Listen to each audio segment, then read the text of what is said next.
ሲዘራ አንዳንዱ ዘር በመንገድ ላይ ወደቀ፣ በእግር ተረገጠ፣ ወፎች ይበላው በሉት። አንዳንዱ ዘር ደግሞ ጭንጫ በሆነ አፈር በሌለው መሬት ላይ ወደቀ። ለጊዜው በቀለ፣ ፀሐይ ሲወጣ ደረቀ፣ ስር አልነበረውምና። አንዳንድ ዘር ደግሞ በእሾህ መካከል ወደቀ፣ እሾሁ አልተሞላ አለቀ። አንዳንድ ዘር ደግሞ በመልካም መሬት ላይ ወደቀ፣ እርሱም መቶ እጥፍ ያማረ ፍሬ አፈራ። ጆሮ ያለው መስማትን ይስማ። ስለ ቃሉ አምላካችን እግዚአብሔር ይመስገን። በዚህ ምሳሌ ወተት የተናገሩ እንደ ምሳሌ ለአሕዛብ ወተት ለምሳሌ ስለተናገሩ ለአሕዛብ በምሳሌ ሊነግራቸው ያስተምራቸው ነበር። ያለ ምሳሌ ግን አልተናገራቸውም። የማቴዎስ ወንጌል ምዕራፍ 13 ቁጥር 34 ነው። ስለዚህ አምላካችን መድኃኒታችን ኢየሱስ ክርስቶስ የሰዎቹ በሚገባቸው በሚሰሩበት ነገር እየመሰለ ነገር መንግሥተ እግዚአብሔርን የእግዚአብሔርን መንግሥት ያስተምራቸው ይነግራቸው ነበረ። ይህ ከዚህ በቃል ላይ እንደምንናገረው አራት አይነት ማለት በመንገድ የወደቀ ዘር፣ በአለት ላይ የወደቀ ጭንጫ ላይ የወደቀ ዘር፣ በእሾህ ላይ የወደቀ ዘር፣ በመልካም መሬት ላይ የወደቀ ዘር።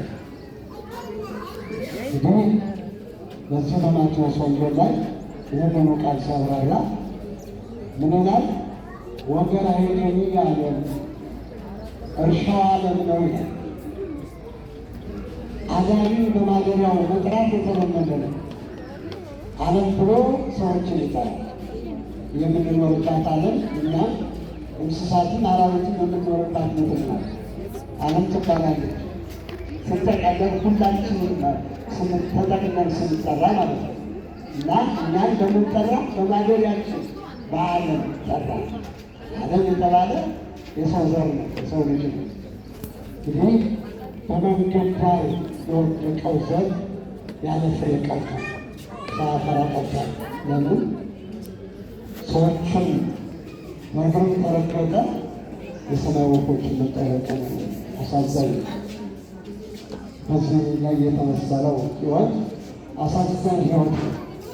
እንግዲህ በዚህ ዓለም ላይ የሚኖሩ ሰዎችን ያለ ፍሬ የሚቀሩ ሰዎችን በእግዚአብሔር የማይታመኑ ሰዎችን የሚያመለክት ነው። ንቁ በልብሳቱ ላለ ወፍናዊ ሆኒ ላለ መውሶ ለወጣውስ የዓለም አውሬ ያለበት መከራ የበዛበት ዓለም ነዋል። ለምን? የእግዚአብሔርን መንገድ ስለሚያስፈል የሚጠፋው ዓለም ዘላለማዊ መስሎ ስለሚታይ፣ ጊዜያዊ ዓለም ዘለቄታ ያለው መስሎ ስለሚታይ የኃጢአት ስራ የወንጀል ስራ እየሰራንበት ስለምንኖር ያለን ዓለም እንቅፋትና መሰናክል የበዛበት ነው። ስለዚህ በዚህ መንገድ ላይ የወደቀው የእግዚአብሔር ቃል ያለ ፍሬ ቀርቷል። እግዚአብሔር ያልተከለበት ሕይወት ነው። እግዚአብሔር ያልለገሰበት ሕይወት ነው። መንገድ ተባለለት የክፉ ነገር መመላለሻ ስለሆነ ያ ሕይወት መንገድ ተባለ። በመንገድ ምን ያልፋል መሰላችሁ? በቀን የሰው ሰራዊት በሌሊት አራዊት ይመላለሱበት በዚያ መንገድ ነው። ያ መንገድ ሰው ብቻ የሚመላለስበት አይደለም፣ ብዙ የሚመላለስበት ነው። ስለዚህ በዚያ ሕይወት ላይ ያፈርጥ ያላፈር ህዝብ ዓለም ላይ የሚኖር ዓለምን ተስፋ የሚያደርግ በዚህ ዓለም በስጋ መንገድ የሚደርሰው እግዚአብሔር ዘንድ ቦታ የእግዚአብሔር ቃል በፍለፍል ያለ ምን ነው የተመሰለ። ሁለተኛው የተነገረው ቃል ደግሞ በምንድን በጭንጫ ላይ በዓለት ላይ የወደቀ አሳባይ ቆመ። የዘር ለጊዜው በቀለና ራሱ ተደረገ። ለምን? ስላልነበረውና አፈር የለውምና ለማፈር አልነበረውምና ደረቀ።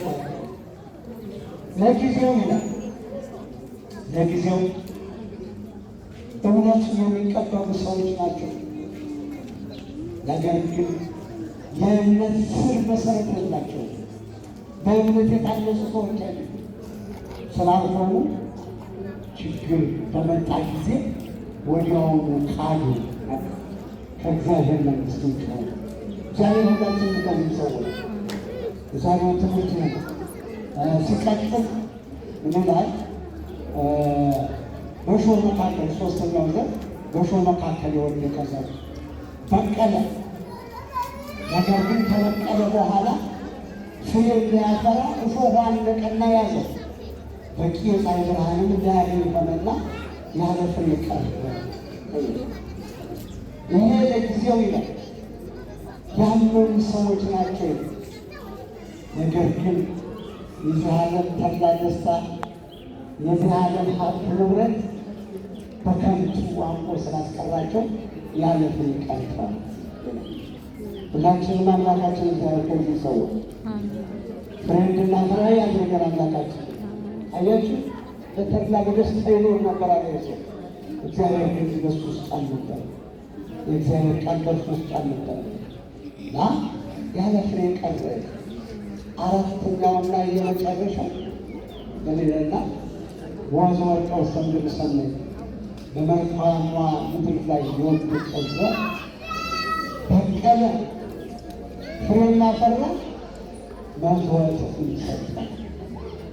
መልካም ዘር የተባሉ እግዚአብሔርን መንግስት የሚሰሙ ለመንግስቱ ለቃሉ የሚታዘዙ ወደ መንግስት ሞቱ ተብለው በማቴዎስ ወንጌል ላይ ተጠርተዋል። ዘሩ የበቀለባቸው እነሱም መልሰው ደግሞ የእግዚአብሔር ዘር ተብለው ተጠርተዋል። ለምን? ለቃሉ ታዘው በጽድቅ ስለኖሩ፣ የጽድቅን ስራ ስለሰሩ፣ በቅድስና ስለተመላለሱ፣ እንደዚህ ዓለም እንደ ሥጋ ፈቃድ ሳይሆን እንደ ጌታ ፈቃድ ስለኖሩ ምን ተብለዋል? የመንግስት ልጆች ተብለዋል። የጌታ ልጆች ተብለዋል። አምላካችን እግዚአብሔር የጌታ ልጆች እንድንሆን አምላካችን ይወዳል። ወይምና ይላል እኔ ጆሮ መስማት ያለው መስማት፣ ጆሮ ያለው መስማት ይስማ ብሎ ቃሉን አምላካችን መድኃኒታችን ኢየሱስ ክርስቶስ ይህን ምሳሌ ሲጨርስ በዚህ ቃል ይገለግላል። ዋናው ነገር ውጫዊ ጆሮአችን ሳይሆን ውስጣችን ልባችን ውስጥ ያለው ነገር ነፍስያችን ይሰማና ለአምላካችን ለእግዚአብሔር እንድትታዘዝ ኃይለ መንፈስ ቅዱስን ለሁላችንም ያቅርብልን። ሌላው ሐዋርያው ቅዱስ ጳውሎስ በቆሮንቶስ መልእክት ላይ እንግዲህ ክረምት እንደሚታወቀው ጭጋጉ፣ ውሽንፍሩ፣ ደመናው የሚታዩበት ነው። እንዲሁም በዚህ ቀደም ሲል ያገዛውን የሚያቆሙ መስራት ዛሬ ምንድን ነበረ? ዘይገለብዎ ለሰማይ በደመና ወያስተርዩ ክረምተ ለምድር ዘያበቁ ሳለ ስታዝባል። ሰማይን በደመና የሚሸፍን ምድርን ክረምትን የሚሰጥ በተራሮችን ላይ ሳርንና እጽዋትን የሚያለቅም የሚል ትርጓሜ ያለው መዝሙረ ዳዊት 146 ቁጥር 8 ላይ ያለ ኃይለ ቃል። እንግዲህ አሁን የደመናው ለእኛ እግዚአብሔር ዝናብን የሚያዘጋጅበት እግዚአብሔር ወቅቶችን ደግሞ ለእኛ በደጅ እየሰጠን በምትናረጋል እያፈራረቀ በዚሁም እኛን የሚጎበኝበትና በረከቱን የሚሰጥበት ነው። እግዚአብሔር የሰማይን ጠል ሰጥቶ ምድርን አረስርሶ ምድር ደግሞ የሰሩባትን አልቀራ በራሱ አፍታ ለሰው በረከትን ለእንስሳት ሁሉ ማን ልትሆን እግዚአብሔር ምድር ይባርካል ማለት ነው። እግዚአብሔር ይመስገናልና ክረምት ደግሞ የበረከት እና የሸሽዎችን ዘመን አድርጎ በብርሃን መስቀል አምላካችን እግዚአብሔር ያድርሰን እና ዘርን ቅዱስ ጳውሎስ ምንድን ነው የሚለው? የትንሣኤ ሙታን ምሳሌ አድርጎ ነው የሚናገረው። በዚህ በቆሮንቶስ ምዕራፍ 15 ቁጥር 33 ጀምረን ስንመለከት ምንድን ነው የሚል? ለቆሮንቶስ ክርስቲያኖች በላከላቸው መልእክቱ የቆሮንቶስ ሰዎች እንደሚታወቀው የግሪክ ሰዎች ስለሆኑ ብዙ አስተምሯቸው ወደ ፍልስፍና ያጋደለ ትምህርት ነበረ እና ትንሣኤ ሙታን አልተረዳቸውም ነበረ፣ አልገባቸውም ነበር። ሰው ከሞተ በኋላ እየተነሳ ልጅ ነበር። አንተ ሰነፍ፣ አንተ እንኳ የምትዘራው ዘር ካልሞተ ካልበሰበሰ ያው መሆን አይችልም። አንተ የምትዘራው ዘር እኮ ቅንጣት እንጂ መበቀለውን ወይም ደግሞ ቡቃያ ሆኖ የሚታየውን አካል አይደለም የምትዘራው። እግዚአብሔር ግን እንደወደደ አካል ይሰጠዋል ብሎ ድንጋይ ያነጻጸረ እየተናገረ የሰው ስጋ ሌላ ነው፣ የእንስሳም ስጋ ሌላ ነው፣ የአዕዋፋትም ስጋ ሌላ ነው፣ የዓሣም ስጋ ሌላ ነው፣ የፀሐይ ክብር ሌላ ነው፣ የጨረቃም ክብር ሌላ ነው።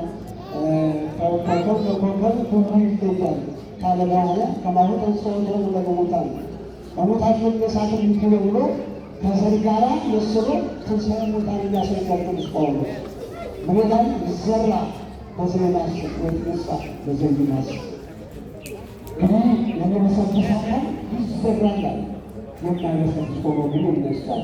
እግዚአብሔር ልቃል ያሰሩ ይዘራ በአሳር ወይተነሳ በክብር በውርደት ይዘራል፣ በክብር ደግሞ ይነሳል። ይዘራ በኃይል በድካም ወይተነሳ በኃይል በድካም ይዘራል፣ እንደገና ደግሞ በኃይል ይነሳል ብሎ ትንሣኤ ሙታን ይገልጸበታል።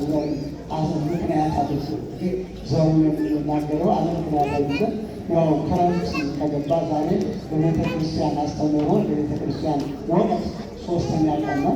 በ25 በዓተ ክረምት ይባላል። ይህ በዓተ ክረምት ሰኔ 25 ገብቶ መስከረም 25 ይወጣል። በዓተ ክረምት ይባላል እና ይህ 3 ወር 90 ቀን የክረምት ወቅት ይባላል።